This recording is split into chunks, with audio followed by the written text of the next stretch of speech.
Making some whiskey cheese.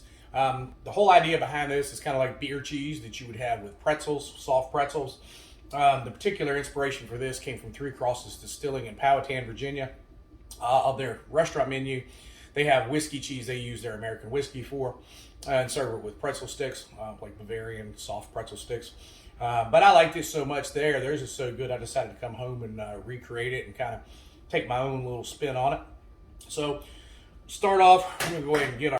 All right, first step is going to be to build our roux. I'm using bacon grease here for my roux, about 2 tablespoons.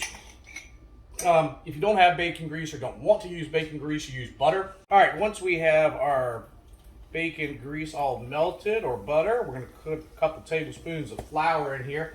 And we're going to give this all a good stir. Bring our roux together, let this cook for just a moment. Roux is cooked for just a moment, come together. We're going to add about a cup of milk. Give this all a good whisk to bring it together.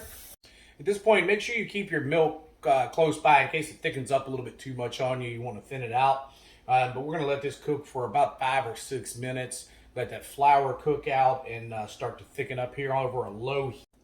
While it is thickening up, we're going to add about a teaspoon of onion powder here, about a teaspoon of garlic powder, some fresh ground sea salt, and some fresh ground black pepper. Let it cook for about 6-7 minutes. Cook that flour out. I'm going to add a little bit of heavy cream here, maybe a 1/4 cup or so. It's just going to add a little depth to it. All right, and at this point, we're going to go ahead and shut our heat off. Now I have about 1.5 cups of some Gruyere cheese, some Vermont white cheddar, extra sharp, and some sharp cheddar cheese that we're going to put in. And we're just going to stir this up and melt this cheese. Important point here is you don't want to cook this too much after you have the cheese in, because your sauce might break on you. And you can see the cheese is almost all the way melted. And here what I'm going to do, I'm going to add some whiskey.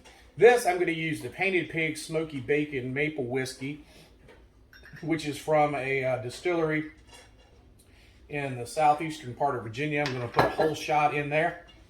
And we're going to get that all mixed up in there with this cheese as we finish melting it. And then we're just going to check on our final seasoning and we'll be good to go. All right, guys, we got some scooped in a bowl and on a plate with some of our homemade pretzel bites here. So hope you guys enjoy as always. Give it a try and let me know what you think.